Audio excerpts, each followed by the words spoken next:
everyone. Not much happened during the course of the second day, so today we're going to do a bit of worship and our brother Callum is going to share a message with you guys. Yeah, so the song that we're going to play and sing for you now was a song that someone sent to me yesterday, and it really touched my heart in a way that the lyrics just kind of spoke to me of how grateful we are for what Jesus did for us yesterday. And yeah, so I just really want you guys to listen to the lyrics and we hope you enjoy it.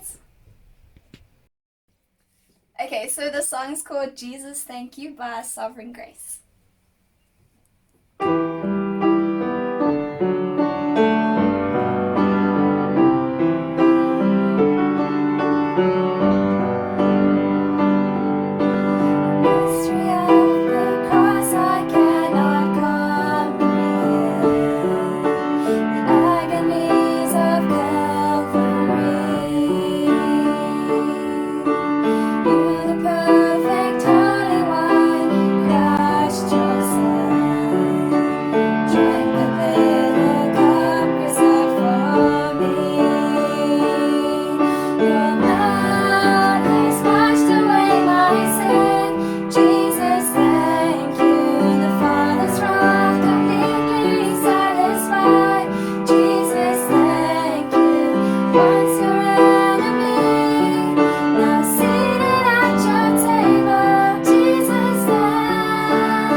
Okay, so I just wanted to share that song with all of you because I just really love it and I love the lyrics and how the title of the song, Jesus Thank You, comes up in the lyrics. And yeah, it was just a reminder to me that we have to be very grateful each day for what Jesus has done for us. And yeah, even though it's quite a hectic time in the world today, we must just always remember that He's done so much and He gave up so much for us, and we must always be thankful for that every day. Okay, so now Megs is going to share the next part of the story that happened in the events today. So you can find the scripture in Matthew 27 to 28. The next day was the Jewish Sabbath, and the Jews asked Pilate to have the tomb guarded. They remembered only too well what Jesus had said about rising from the dead. So the reason why today was so short is basically because all that happened was Jesus was in the tomb, but the disciples were scared and they scattered, and they didn't actually remember what Jesus had said before, which is in the scripture here about Jonah being in the whale. It's from Matthew 12, verse 40.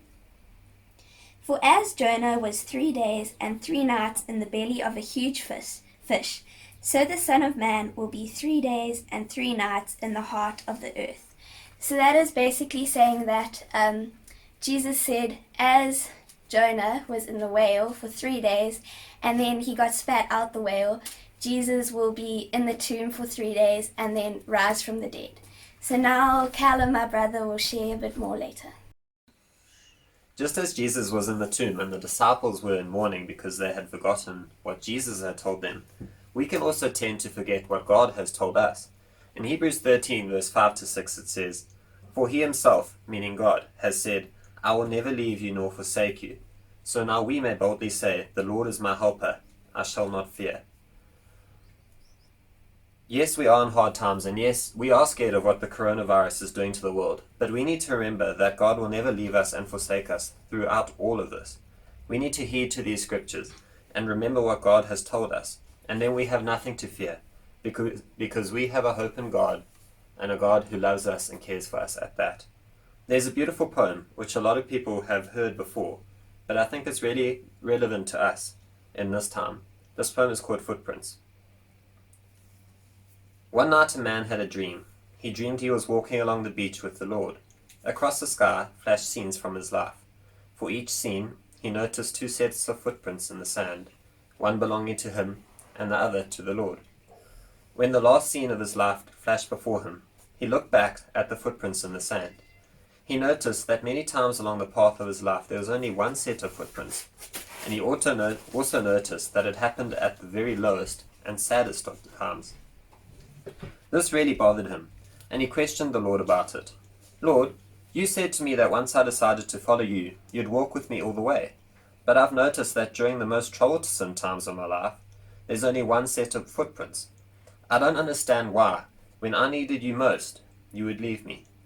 The Lord replied, My precious, precious child, I love you. I would never leave you. During your times of trial and suffering, when you see only 1 set of footprints, it was then that I carried you.